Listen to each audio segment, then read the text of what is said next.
So one thing that I've been studying primarily over the last couple weeks or so is the Baron Citadel. Now this is a book that originally came out a long time ago with Three Hands Press, and Peter Hamilton-Giles went ahead and re-released it, I want to say maybe about 2 or 3 years, probably 2 years ago now, with his own publishing, Atramentous Press. And this edition is more or less, not an exact quote, but more of what he had in mind when he wrote the original book. For those who aren't familiar with it, and I know there's a couple other videos or reviews online that kind of talk about general terms of what's in the book and gives you a general view of the presentation and the quality of the book, but I wanted to actually go a little bit further to actually explain what this is, because I feel like that's something that hasn't been done on YouTube yet. And really, once you get your mind in the position to tackle this book, mainly the first 50, 60 pages, it really opens up into something that, if you prefer to work with darker imagery, otherness, the void, death in general, then this is something that you will want to pick up. Now, the preface, the grimoire, the Book of Four Ways, you can see here, it really sets the precedent for what exactly you will be undertaking with this work. You can see here, 2015 was the original version of this release. It talks about some stories of when he was traveling, and then how the book came to be, and then launches into the Baron Citadel itself and gives you an introduction. This is a necromantic work, so it is something that you will be using to communicate with spirits, those who are unknown, those who do not have their name given within this grimoire, but names that you will uncover as you work with them. And all of this right here that I'm flipping through is the initial philosophy and explanation of the book. This is where a lot of people, if you've read Peter Hamilton-Giles' work before, this is where you will potentially get discouraged, or at least have to break it down, reread it, or just take a break after a paragraph or two to really make sure you're understanding what you're even reading. But then it switches over into the Temple of Fortitude. Now, again, this is a necromantic work, working with spirits. Again, general names are given, but they're not the real actual names of these spirits. Again, those will be revealed as you establish your relationship with each of the daemons or intellects and spirits of the stakes, which we'll look at here. I have this part bookmarked because this is where my practice is actually at with the book, where it talks about the Baron Keystone, going into a graveyard, and it's got a good little disclaimer here in that top paragraph if you want to read through it.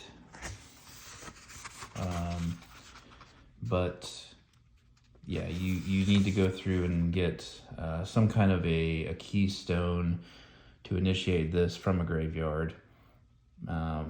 Again, it wouldn't be good to advocate any kind of disturbance of a tombstone, but if you find an older graveyard with maybe some tombs that are in disrepair and there's some pieces on the ground, you might find what you're looking for there.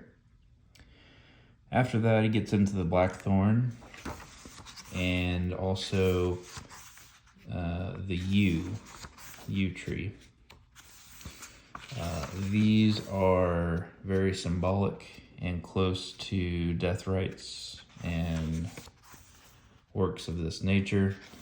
And the yew branches are what you will use, no pun intended, to create the stakes.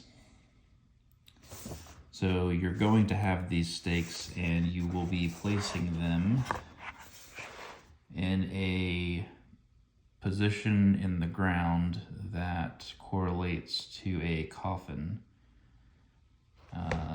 And they will be connected with red string, which represents your bloodline that connects these spirits.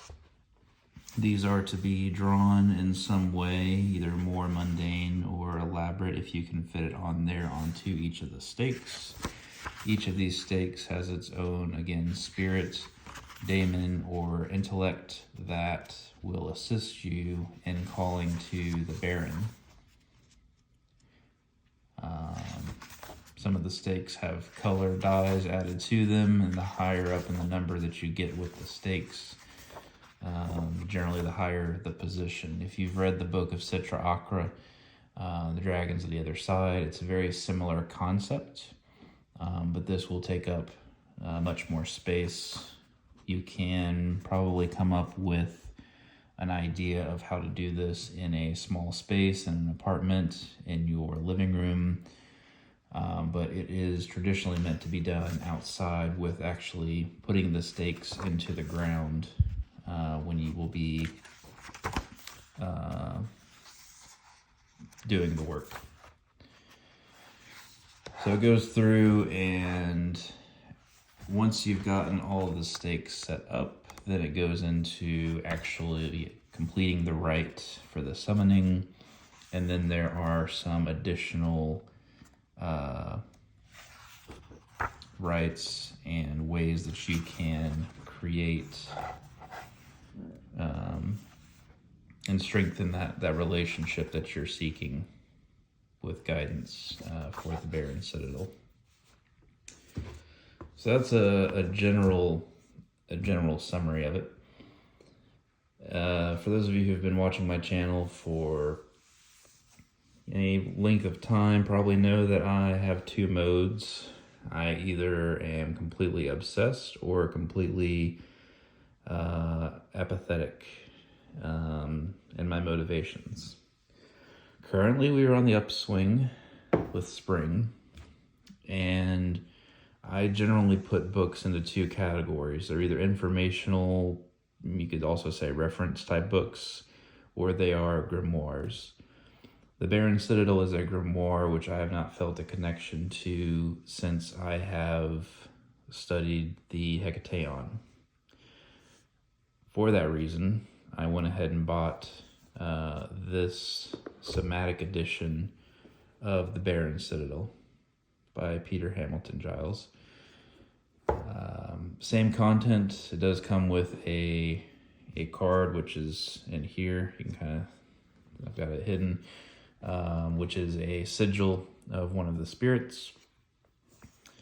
The Somatic edition is actual black goat leather, and it is signed by Peter Hamilton-Giles.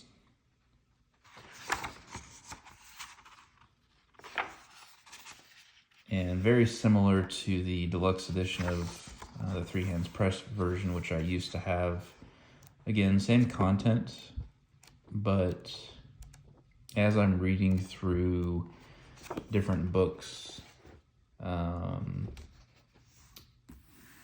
there's a certain, I guess, reaction that occurs on a very rare basis, where there's the mental stimulant of reading in general of this type of a book that is interesting. It holds your attention, makes you wonder, might inspire your practice.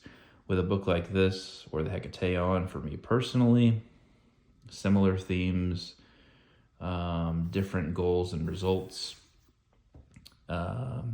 it speaks out to the core of, I guess you could say, my psyche. And I feel compelled to carry out this work just as I would with the Hecateon. It is a marvelous copy. And you can see here, Somatic edition, same print and papers as the standard, black goat leather, limited to 10 copies. So even the Talismanic edition, there's 25 copies. But I don't really want something as large as that one with the clamshell case. So I went with the Somatic edition, and it is truly breathtaking. Head and tail bands, just the smoothness of the book, the leather, very, very premium, and something that will be on the top shelf for sure.